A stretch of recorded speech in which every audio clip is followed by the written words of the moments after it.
Assalamualaikum warahmatullahi wabarakatuh. Salam sejahtera bagi kita semua.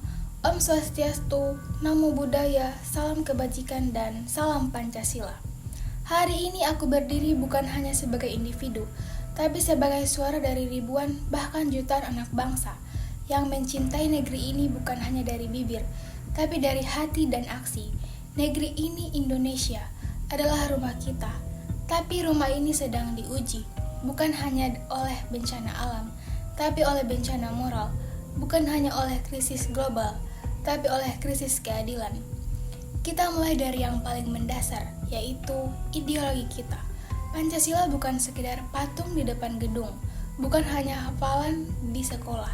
Pancasila adalah janji bahwa kita hidup dalam persatuan, dalam keadilan, dan dalam semangat kemanusiaan. Tapi lihat hari ini, perpecahan merajalela, suku, agama, ras terkadang malah jadi alat adu domba. Media sosial jadi medan perang kebencian. Apakah kita lupa bahwa kita satu bangsa? Apakah kita rela Pancasila hanya tinggal nama? Lalu kita bicara politik. Politik sebenarnya tentang pelayanan, tentang suara rakyat. Tapi terlalu sering politik berubah jadi ajang rebutan kursi, rebutan kekuasaan. Janji di kampanye hilang saat pemilu usai. Rakyat ditinggal. Suara mereka hanya penting 5 tahun sekali. Demokrasi bukan hanya tentang pemilu. Demokrasi adalah tentang mendengarkan. Tapi siapa hari ini yang sungguh-sungguh mendengarkan rakyat kecil, yang menyumbangi kampung nelayan, yang peduli pada nasib petani? Ekonomi kita memang tumbuh, tapi mari kita jujur, tumbuh untuk siapa?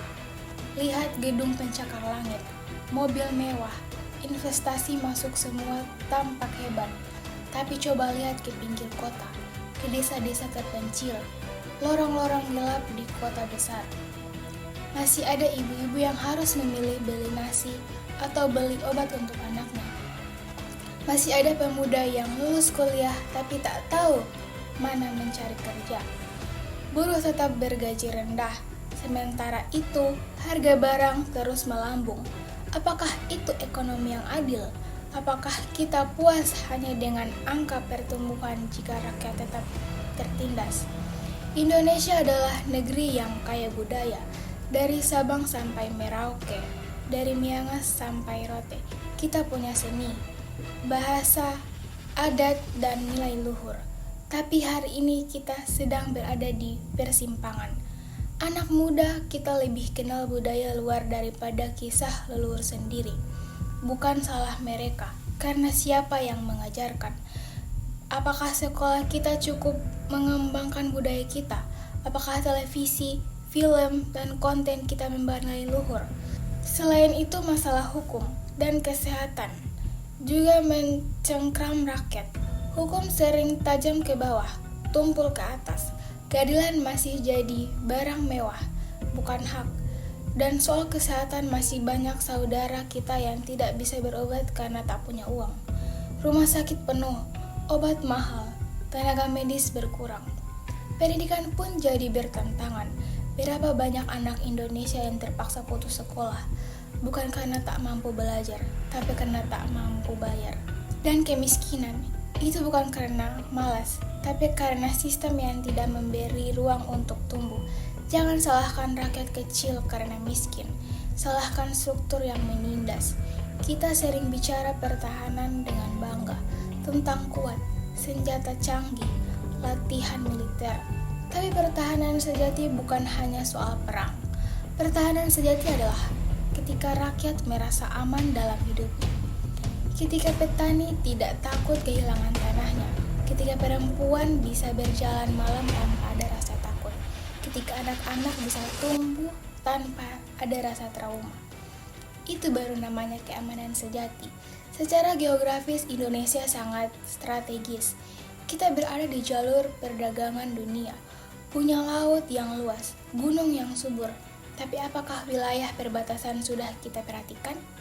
Masih banyak daerah yang jauh dari listrik, dari sinyal, dari pembangunan. Secara demografi, kita sedang menghadapi bonus besar, lebih dari setengah penduduk. Kita adalah anak muda. Bayangkan jika potensi mereka diberdayakan, mereka bisa jadi penggerak ekonomi, agen perubahan, bahkan pimpinan masa depan. Tapi kalau tidak ada akses, kalau pendidikan dan lapangan kerjanya minim, bonus demografi bisa berubah jadi bom waktu. Dan terakhir, sumber kekayaan alam. Kita punya tambang emas, batu bara, minyak, hutan, laut, sawah, kebun, dan ironisnya, yang kaya adalah perusahaan asing, yang menderita adalah warga sekitar tambang. Kita ekspor bahan mentah, impor produk jadi, kita gali alam, tapi lupa jaga lingkungan. Apakah ini yang disebut berdaulat? Apakah ini masa depan yang kita mau?